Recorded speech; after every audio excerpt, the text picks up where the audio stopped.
जी, आज हम पढ़ेंगे भगवत गीता के अनुसार ग्रंथों में नारियों को सम्मान क्यों नहीं देते हैं। श्रीमद् भगवत गीता अध्याय 9 श्लोक नंबर 32। श्री कृष्ण कहते हैं कि हे अर्जुन, स्त्री, वैश्य, शूद्र तथा पाप योनि, चांडाल आदि जो कोई भी हो, वे भी मेरी शरण में आकर परम गति को ही प्राप्त होते हैं। फिर एक प्रश्नकर्ता ने सवाल किया कि इस श्लोक में दो प्रश्न हैं। पहला तो यह कि आखिर हर ऋषि कहीं ना कहीं स्त्री को ही निम्न कोटि में डाल करके बात करता है।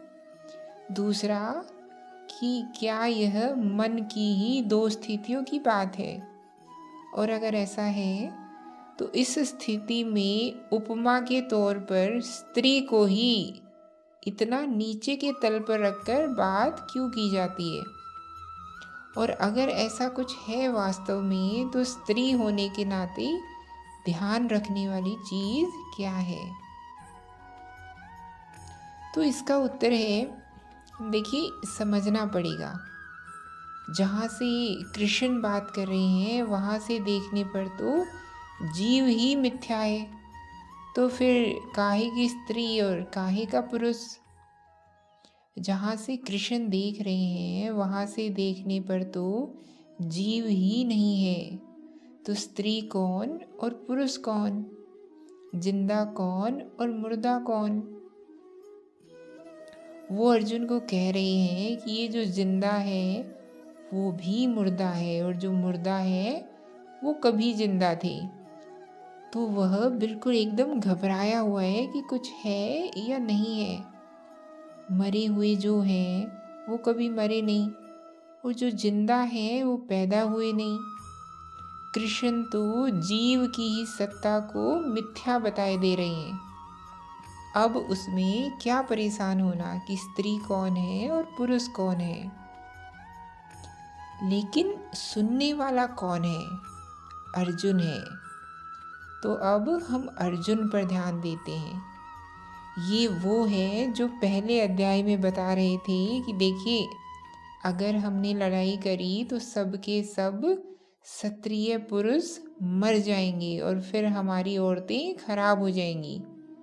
वो इधर उधर जा कर के संबंध बनाएंगी और उससे वर्ण संकर पैदा होंगे। तो सुनने वाला किस मानसिकता का है ये ध्यान देना है।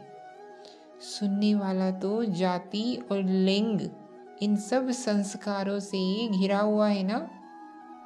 और देखो, वो समय ऐसा था जब अर्थव्यवस्था पूरे तरीके से बाहुबल पर चलती थी, आदमी द्वारा किए जा रहे श्रम पर चलती थी। मशीनें आविष्कृत हुई नहीं थी, और मशीनें जो हुई थी वो अपने बहुत ही आरंभिक स्तर पर थी। किस तरह की मशीन थी? अब जैसे धनुष भी एक मशीन ही है, पर उस मशीन में ऊर्जा कहाँ से आ रही है? आदमी के बाजू से आ रही है। तो उस समय जो मशीनें भी थी वो न तो हाइड्रोकार्बन से चल रही थी और ना सौर ऊर्जा से, और ना ही टाइडल वेव से चल रही थी। सब मशीन है जो छोटी मोटी हैं, और वो काहे से चल रही है? वो पशुओं की बाजुओं से चल रही हैं। अब प्रकृति ने कुछ कर दिया है भाई कि बाजू तो पुरुषों के ज़्यादा मजबूत होते ही हैं। और उस समय की अर्थव्यवस्था जाहिर सी बात है किनके हाथों में थी? पुरुषों के हाथों में। अब आज अगर लड़ाई हो तो दागी जाएगी मिसाइल, और अब मिसाइल बनाने में बाजू तो लगते नहीं। मिसाइल बनाने में क्या लगता है? दिमाग। तो मिसाइल दागने के लिए भी क्या चाहिए? बाजू तो चाहिए नहीं। तो मिसाइल बनाने का काम स्त्रियां भी कर सकती हैं आज, और मिसाइल लॉन्च करने का काम भी कर सकती हैं स्त्रियां आज। कर सकती हैं ना। क्या आप पिक्चर देख के आए हो मिशन मंगल? उसमें आपने देखा होगा, यदि आप देख के आए होगी, कि जो पूरी टीम ही थी उसमें ज़्यादातर महिलाएं ही थी। तो आज के समय में तीर क्या, रॉकेट भी लॉन्च करना हो तो महिलाएं पूरी तरह से सक्षम है।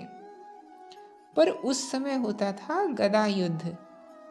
अब तुम भीम के सामने किसी स्त्री को खड़ा कर दो गदा दे करके, तो फिर क्या होगा? कुछ नहीं होगा, भीम हंस हंस कर लौटने लग जाएंगे। उस समय जो पावर आती थी या जो एनर्जी का स्रोत था वो था ह्यूमन मसल, मानवीय मांसपेशियाँ। और द ह्यूमन मसल किसके पास ज़्यादा थी? पुरुषों के पास ज़्यादा थी। तो भाई उस समय सारी सत्ता पुरुषों ने हथिया रखी थी। उन्हीं सत्ताधारियों में से एक कौन है? अर्जुन भी है। तो अर्जुन की निगाह में भी स्त्रियां कैसी हैं?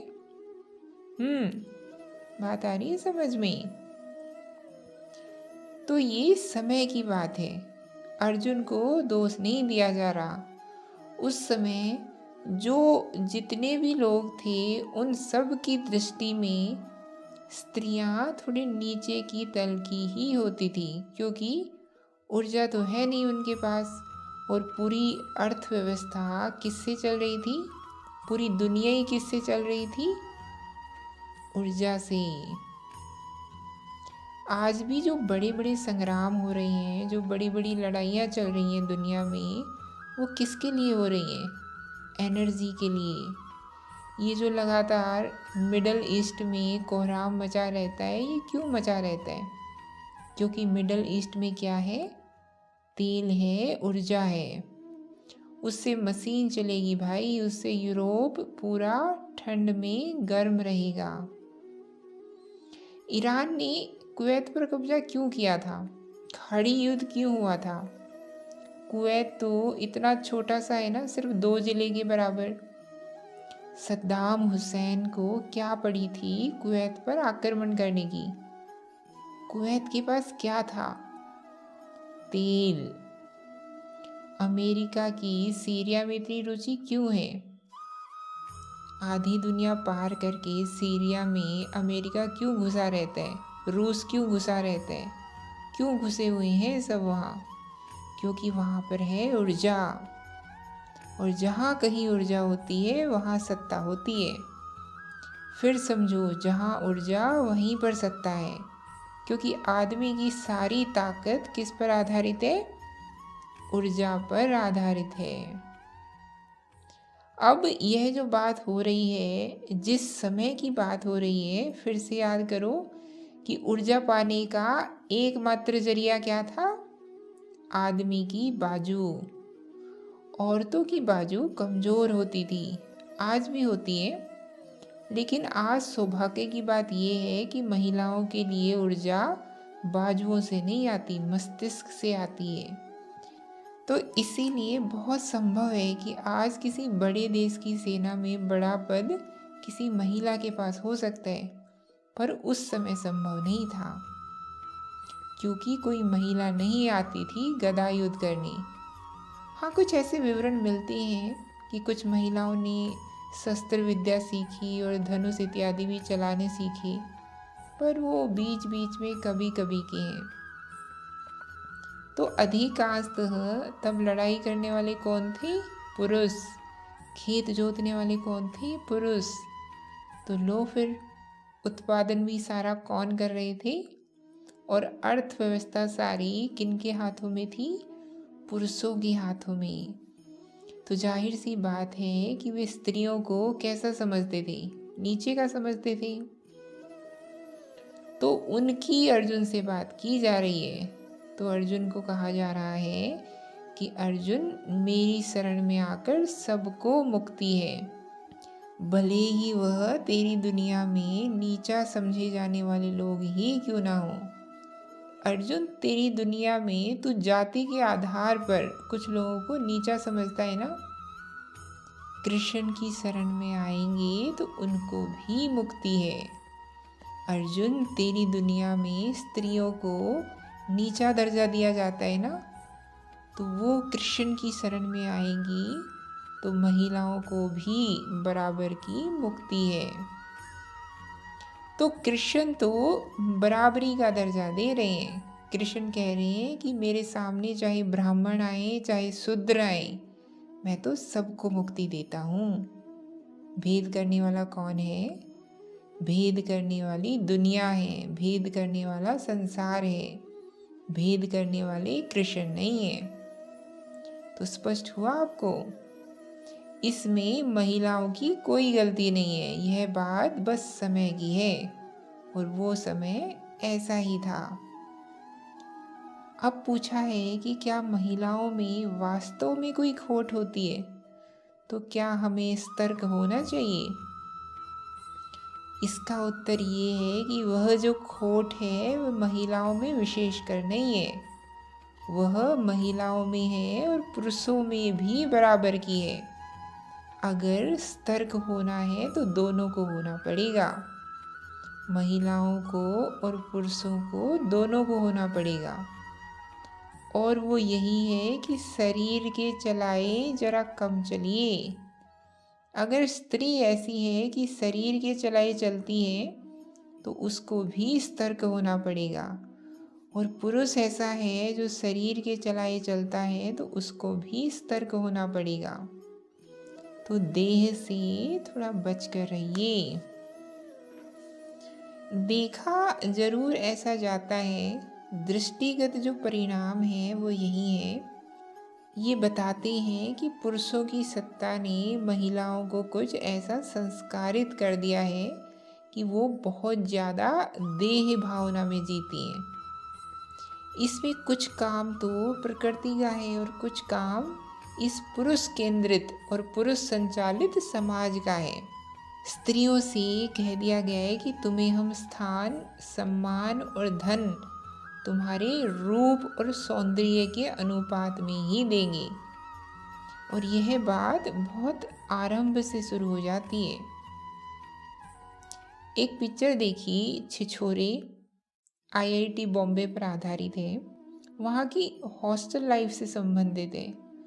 तो उसमें भी वही दिखा रहे हैं कि कैंपस में 40 लड़कों पर एक लड़की है। खैर ऐसा तो होता भी था, लेकिन वो जो लड़की है उसका कहानी में कुल योगदान यही है कि वह बस सुंदर है और सब लड़के उसके पीछे पड़े हुए हैं। पूरी कहानी इस पर आधारित है कि एक हॉस्टल है जिसके लड़के एक चैंपियनशिप जीतना चाहते हैं। अब चैंपियनशिप जीतने में लड़की का कोई योगदान नहीं है, योगदान छोड़ दो, लड़की कोई रुचि भी नहीं है। लड़कियों का जो पूरा हॉस्टल दिखाया गया है तो उनकी कोई रुचि ही नहीं है, लेकिन फिर भी लड़की का जो किरदार है वो बड़ा केंद्रीय है क्योंकि वो सुंदर दिखाई गई है। तो पूरी कहानी में लड़कों को जो महत्व मिला है वह इसलिए मिला है क्योंकि वो जीत रहे हैं, वो खेल रहे हैं, वो संघर्ष कर रहे हैं। लड़कों का महत्व इसीलिए दिखाया कहानी में क्योंकि वे जीत रहे हैं, खेल रहे हैं और संघर्ष कर रहे हैं। और लड़की का महत्व किस लिए? क्योंकि वह सुंदर है। तो लड़की को संदेश क्या जा रहा है कि बेटा तू सुंदर जितनी ज़्यादा होगी ना, तुझे उतनी जगह मिलेगी। तो फिर लड़की कहती है कि मुझे उपलब्धि लेकर करना क्या है, मैं तो बस सुंदर बन जाती हूँ। और देखो कहानी में भी मुझे जगह तभी मिली जब मैं सुंदर थी। उस फिल्म में लड़के जो हैं वो सब साधारण हैं, एक आध तो घिनौने हैं दिखने में, लेकिन उनको फिर भी बड़ी केंद्रीय जगह मिली है। क्यों? क्योंकि वो एक चैंपियनशिप जीतने के लिए संघर्ष कर रहे हैं। लेकिन लड़कियों का हॉस्टल चैंपियनशिप में कहीं नज़र ही नहीं आ रहा, कहीं है ही नहीं। हाँ, एक सीन में ज़रूर आती है, बेचारी दुबली पतली और वज़न उठाने की कोशिश करती है, और उसको भी यही दिखाया गया है कि एक लड़का जो बिल्कुल बेबस हो रहा है कि एक लड़की आकर उसको बेआबरू करी जा रही है। वहाँ भी उसको यही दिखाया गया है कि लड़के को ताव भी तभी आया कि कहीं मैं लड़की से हार ना जाऊं। तो वहाँ भी लड़की का जो किरदार बीच में लाया गया ज़रा सा 2 मिनट के लिए, बस इसी खातिर लाया गया है कि लड़के के सामने वह एक मापदंड की तरह बन सके। भाई, तू इतना दुबला पतला और इतना मरियल हो गया है कि तू लड़की से हार जाएगा? छी, लड़की से। तो फिर उसको ताव आ जाता है और कहता है कि लड़की से हारना पड़ेगा, हम तो लड़की से नहीं हारेंगे। तो फिर वह आधा मरा हुआ इंसान भी वजन उठा जाता है, क्योंकि उससे पहले लड़की ने वजन उठाया था। वैसे ही फिर पिक्चर आगे बढ़ती है। उसमें अब ये सब एक ही कॉलेज में पढ़े हुए लोग हैं और इनका एक दुखद स्थिति में रीयूनियन होता है और इनमें से एक का जो बच्चा है वो अस्पताल में भर्ती है, थोड़ा गंभीर हालत में है। तो ये 5 साथ मिलते हैं दोबारा। वो जो लड़की है उनमें से एक को ब्याही जा चुकी है, तो वो भी वहीं पर मौजूद है। अब ये सब बैचमेट्स हैं और आईआईटी के बैचमेट हैं। और पिक्चर में क्या दिखाया जा रहा है कि ये 6-7 जो लड़के हैं ये बैठे हुए हैं और जो वो लड़की है जो इनकी बैचमेट ही है वो इनके लिए खाना बना रही है। खाना बना रही है और कह रही है कि गाइस डिनर इज़ रेडी। और ये सब बैठ कर के कैंपस की पुरानी यादों की चर्चा कर रहे हैं। और इन्हीं की वो बैचमेट लड़की क्या कर रही है, इनके लिए खाना बना रही है। तो यह बात हमने महिलाओं के भीतर बहुत गहरे से घुसा दी है कि देखो, तुम्हारी उपयोगिता, तुम्हारा महत्व, तुम्हारा सम्मान तभी है जब या तो तुम सुंदर हो जाओ या देह वाले बाकी सब काम करो, जैसे खाना बनाना, बच्चे पैदा करना इत्यादि। और स्त्रियों ने भी इस बात को बहुत हद तक आत्मसात कर लिया है। और ये बड़ी दुर्घटना हुई है महिलाओं के साथ कि पुरुषों ने उनको जो शिक्षा दी उसको उन्होंने अपने भीतर ही उतार लिया। पुरुषों ने उनसे कह दिया कि तुम्हारी सबसे बड़ी अमानत तुम्हारा शरीर है, और स्त्रियों ने कहा कि हाँ, और वो लग गई अपने शरीर को ही साफ करने में, चमकाने में। उनसे पूछो कि यह तुम्हें किसने सिखाया कि तुम्हारी सबसे बड़ी संपत्ति तुम्हारा शरीर है। उनको याद ही नहीं आएगा कि ये बात उनको पुरुषों ने ही समझाई है। और क्यों समझाई है?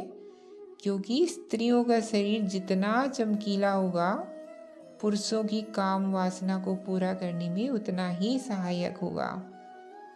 तो इस बात के प्रति सतर्क रहो। कुछ तो प्रकृति का ही काम है। स्त्री जो कि गर्भ रखती है, तो प्रकृति ने ही उसे शरीर के प्रति बड़ा संवेदनशील बना दिया है। वह बार बार अपने शरीर को देखती रहती है, क्योंकि उसको एक बहुत ही महीन काम करना है, बड़ा डेलिकेट सा काम करना है। उस काम में अगर ज़रा भी गड़बड़ हो गई तो बच्चा तो मरेगा ही, माँ भी मर सकती है, इन्फेक्शन हो सकता है, कुछ भी हो सकता है। तो फिर स्त्री बड़ी सजग रहती है। तुम देखोगे कि लड़के 3-3, 4-4 दिन, हफ्ता भर नहीं नहाते, लेकिन लड़कियां आमतौर पर ऐसा नहीं करती। लड़के घूम रहे होंगे एकदम गंधाते हुए, बिल्कुल भयानक दुर्गंध उठ रही होगी उनसे, लड़कियों से जरा कम उठती है। यह बात उनमें प्रकृति ने ही डाल रखी है कि इन्फेक्शन से बचना है, क्योंकि खेल सारा बैक्टीरिया का है। नहाओगे नहीं तो बैक्टीरिया घुस जाएगा। कुछ तो प्रकृति ने तुमको देह केंद्रित बना दिया और बाकी काम किसने कर दिया? पुरुषों ने कर दिया कि धूप में निकला न करो रूप की रानी, गोरा रंग काला न पड़ जाए। तो फिर लड़की ने कहा कि ठीक है, धूप में नहीं निकलेंगे, हम तो रूप की रानी है। धूप में नहीं निकलेंगी, मेहनत नहीं करेंगी तो घर में क्या गुड़िया बनकर बैठेंगी? बाहर निकलो, जमीन का स्वाद चखो, धूल खाओ, पत्थर फाको। नहीं जी, I am the doll of the house, हम तो घर की गुड़िया हैं। तो भाई बन जाओ डॉल ऑफ द हाउस। और महिलाएं सोचती हैं इसमें बड़ा सम्मान है, बड़ा प्रेम है कि हम तो जी घर में रहते हैं, आई am the queen of the house, हम तो घर की रानी हैं। आप समझ ही नहीं रही हो कि आप क्वीन ऑफ द हाउस नहीं हो। तुम जो हो घर में, उसके लिए भाषा में बड़ा एक बदबूदार शब्द है। फिर आपने पूछा कि जितनी भी बेवकूफ़ी है, इसका प्रतीक स्त्री को ही क्यों बनाया जाता है? नहीं, ऐसा नहीं है कि स्त्रियों को ही बनाया जाता है। माया को स्त्रीलिंग में संबोधित करते हैं, ठीक है, पर इतने सारे और विकार भी होते हैं, सबको थोड़ी ना स्त्रीलिंग में संबोधित किया जाता है। ऐसे थोड़ी ही है कि जितनी भी घटिया चीज़ें हैं सबको स्त्रीलिंग में ही संबोधित किया जा रहा है। तुम पर विकार चढ़ी हुई है। हाँ, वृत्ति को कह देते हैं स्त्रीलिंग में और विकार को कह देते हैं पुल्लिंग में। ऐसा नहीं है कि जितनी भी घटिया चीज़ें हैं उन सभी को चुन चुन कर स्त्रियों से ही संबंधित कर दिया गया है या स्त्रीलिंग में ही कह दिया गया है, ऐसा बिल्कुल भी नहीं है। तो भाषा पर भी आरोप मत लगाओ कि भाषा में स्त्रियों को ही निशाना बनाया गया है। मामला करीब करीब बराबर का ही है, तो ऐसा नहीं है।